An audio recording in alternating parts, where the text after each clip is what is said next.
So some breaking news out of the East Coast. If you haven't heard, the Baltimore Bridge collapsed, the Francis Scott Key Bridge, as of 1 something a.m. last night. So this is very breaking. I just took a look at it, did some analysis, some research.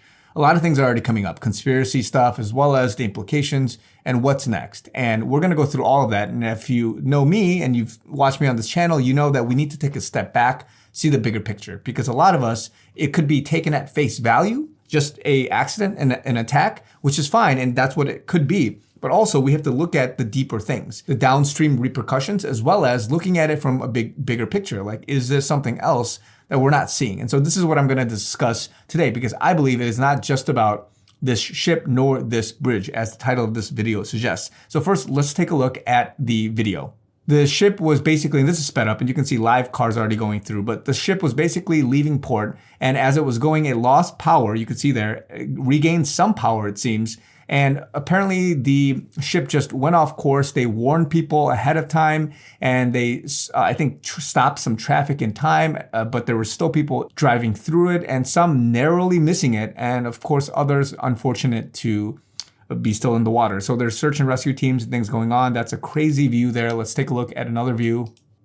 Here it is from, I think, the other side, but basically it is just getting it at that moment and it just crumbles. This is real time. It's crumbling just like it was a Lego set, right? Absolutely horrific. So that was that. So where is this bridge? So this bridge is pretty critical to get, across this bay, but it's trapping, what it's really doing, it's trapping this whole port area, right? All of the port of Baltimore, just all the container ships. Traffic, in some sense, yes, you can go around. It's going to take another 45 minutes to an hour. And again, I'm not a Baltimore native, but from what I've calculated, you could still kind of go over. Now, it would be very detrimental if a bridge like this, for example, the Preston Lane Memorial Bridge, if that got cut off, because then you're basically cutting off this entire section of Delaware and Maryland to DC and this greater metro area, right? So again, it's pretty bad, but this is basically where it is. If you look at some of the live ship tracking, there's Vessel Finder, there's Marine Traffic. All of these basically have some kind of real-time tracking, and it's basically showing a lot of these guys stuck in. And by volume, and again, I'm not a port expert, but apparently it's in the top 10 largest ports in the US, ranked, I think, number 10, but it's top 5 in the East Coast.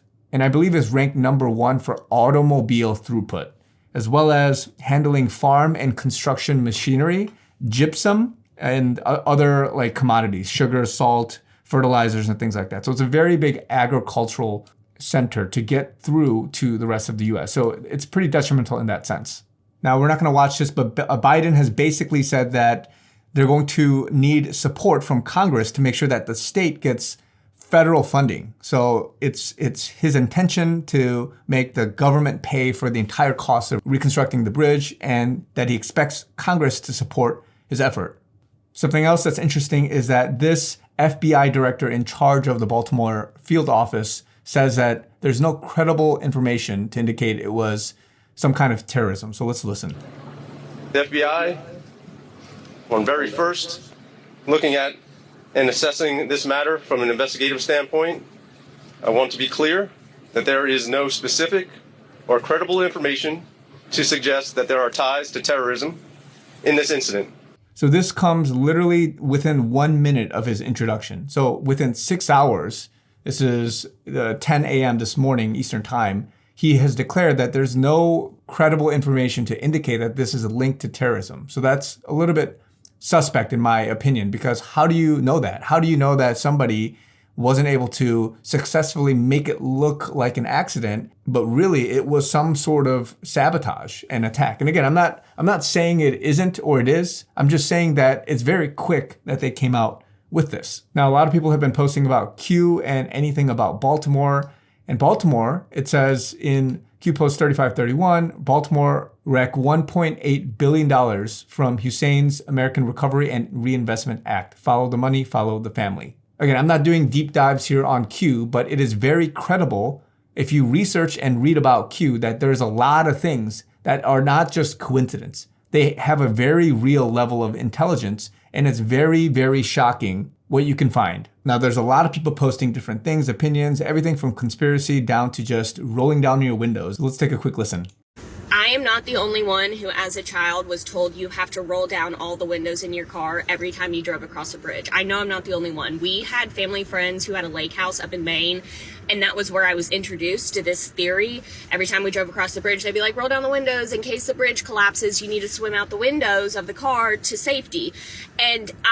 Now, this is one of many comments, but they're talking about everything from practical tips. People are in fear. They don't want to cross bridges, all the way down to learning swimming and preparing and just getting ready for the unthinkable, as well as these black swan type of events. So this is one response out of many that goes through conspiracy as well as political agendas and various things. So let's talk very quickly about what the takeaways are. Remember, we are putting on our critical thinking analytical hats to look at this far bigger than what is perceived at face value. Now, you could look at this as a random accident and you can perceive it as is. And that's very possible. I'm not saying it is or it isn't and all that stuff. I'm just saying anything that we're looking at, because of how we've perceived what happened over the last 6, 10 years, or even before that, we are now smarter in how we wake up and understand Satan's devices, as well as some other bigger thing or war that's going on, right? So this could be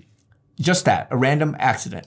It could be a strategic attack on the US trade ports. I talked about how this specific port is going to do certain things and it's going to impact our agricultural as well as our automotive. So what does that mean? I'm not sure. There's going to be implications economically speaking. This could be a justification for nefarious spending and money laundering. We talk about Ukraine and all of the billions that go into it. Biden and Congress and other people suggesting, let's spend a lot of federal money for this stuff and just so many things. And again, I'm not making accusations in that this is what's happening or this is going to happen. I'm just looking at the possibilities of why they would use an event like this to then justify something else happening. And then lastly, it could be a distraction or a false flag event to usher in something else. The same thing happened with COVID. The same thing happened with any other big catastrophe, whether it's gun laws, whether it's children's stuff, everything for which you do an event and then you say, see, we need this now, and then people go along with it. So it could be something with the interest of national security, or it could be there's something bigger going on, but we want you to look here and be focused on this when something else is happening over here. A lot of people talked about that with the submarine, right? With the billionaires and all that happened.